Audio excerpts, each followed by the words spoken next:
this is the third part of the first part, Part C, and I'm starting up with unsightly carnage. In the decades leading up to the Vietnam War, there had been persistent responses that had learned from the earlier successes, responses against the incompetent rabble, as we are called, as previous generations to ours began to think for themselves in the wrong ways. Ways like the independent organization of unions against corporate exploitation, or the gall of people to question their places, as in the case of women and racial minorities.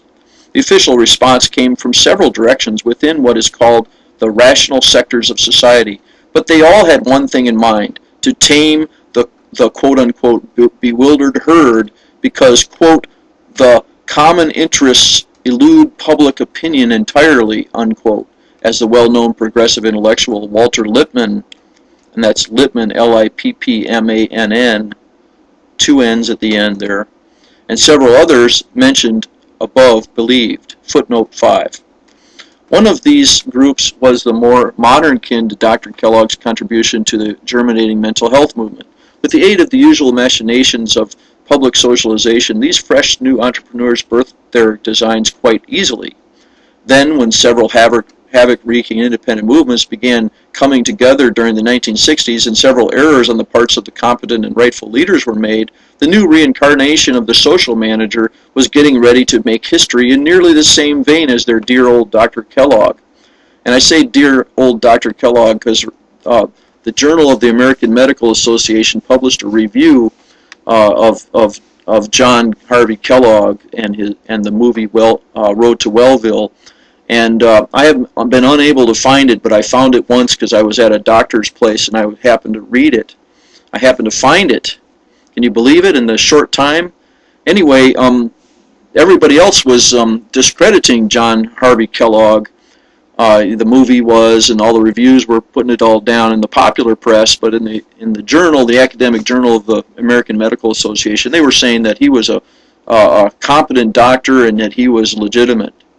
So isn't that interesting? And anybody who knows how to get that article, tell me where that is, what's the the various years, what volume it was published in, and all that. I could definitely use that information. Thank you.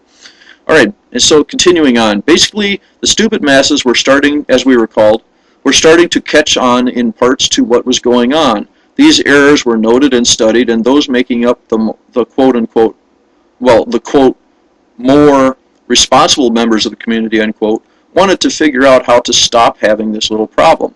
They've got enough problems. So they took strategic steps to ensure that as few people as possible would, 1, remember what happened, 2, catch on to such depths again, 3, be quite distracted from even imagining that they could or would want to approach such depths anytime soon. This was all considered very serious, that so many movements could come together. It was very dangerous to have the scapegoats, the racial minorities and radicals, and the victims of these policies, students and young people, coming together and building so quickly into a multifaceted force to be reckoned with. Even those on the forefront of the social sciences community, supposedly systematically objective and non-political, yet in truth far from the case, had not wanted these multi-tiered movements, such as the youth liberation and sexual freedom movement, to get as far as they did. It was considered a very serious dilemma to be coerced into changing earlier conclusions which had taken so much meritorious work. Conclusions such as the unfortunate mental illness of androphiles, or also known as gays and lesbians, or other sick deviations. They knew they'd have to change. The so-called quote-unquote wicked masses wouldn't stand for them to so bluntly go from such meaningful forms of struggle for democracy to an openly totalitarian state. And anyway, they wanted to make a lot of profit still. I mean, they're trying to hold on to their profit. They don't want the state to be able to, run everything. They like to have this, burgeoning middle class, etc. And I'm not trying to attack anybody as a human being. I'm trying to challenge these institutions that we organize without thinking it through, Anyway, finally, when they were pressured to change, conscious-oriented people should note how far these social and cultural managers allowed themselves to be pushed. There was just so much merciless pressure on the quote-unquote helpless leaders, with What with the concerted outcry against the immorality of segregation and forcing the young men to fight an illegal and increasingly unpopular war in Vietnam, or the women's and gay people's rights movement, as well as the general increasing tolerance of a radical subculture that accepted long hair, short skirts, tieless shirts, cross-race sexuality, the availability of contraceptives, domestic partnerships, and on and on. All this pressure coming at them from all sides, and they needed time to weigh things out, like the probable consequences of this or that move. It was as if it was all a big meta chess match, and some young whippersnapper had just begun totally outmaneuvering the old guard with bold audacity. The poor guys had to act with their quote-unquote better wisdom, and if you note, they moved their forces just barely enough to superficially appease only the most powerful pressures. Certain sections of the people within the mentioned liberty-seeking movements did get some changes made, and all their activism seemed to have paid off a little more. It seemed their stand against the lies and misinformation which had plagued them for so long was finally beginning to subside. However, the benevolent leaders had interestingly continued their historical standards. While ripe fruits could be harvested by the newly more accepted and influential movements, i.e. integrated into the system, there was something entirely, when I say integrated in the system, that means assimilation as well. There was something entirely different waiting for their less powerful constituents, whom would have settled for the same integration, aka assimilation, if they could have, by the way. And it resembled an interesting compromise from history where poor white indentured servants, if you read Howard Zinn's book, just before the Bacon Rebellion section, were poor white indentured servants who had united with the subhuman slaves, so-called, and sometimes even with the so-called vermin indigenous peoples, in various rebellions against ill treatment, were given tracts of land and other amenities so that they would have reason to separate from any deeper-reaching, possibly seriously dangerous or challenging platform.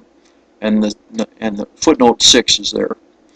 In this way, the entire original liberation and justice-seeking ideal was weakened considerably. Similarly, the modern cousins to the poor white would-be revolutionaries were given a kind of quote-unquote tract of land called quote-unquote respectability, and the modern brethren of the status quo found a solution they could literally swallow, that is, if the new members stuck with the program. Those who were betrayed by this assimilation procedure were just weak enough so that only by restarting their own movement, which might take decades, if not centuries, of renewed vigor and might not even flower at all, like so many movements of the oppressed, would they possibly gain access to hope. Now, hope, that's like a passive thing, so, it's good for if you want to assimilate and strengthen the oppressive reality of neo-colonialism and neocolonialism. But, yeah, it needs to be thought through for sure. It's vital to realize that the quote-unquote more capable men had this in mind when they reacted in the defense of what they believed to be their best interests. Their chess move had saved their game even though they had made a dangerous error. Luckily, their opponents weren't as smart as they could have been.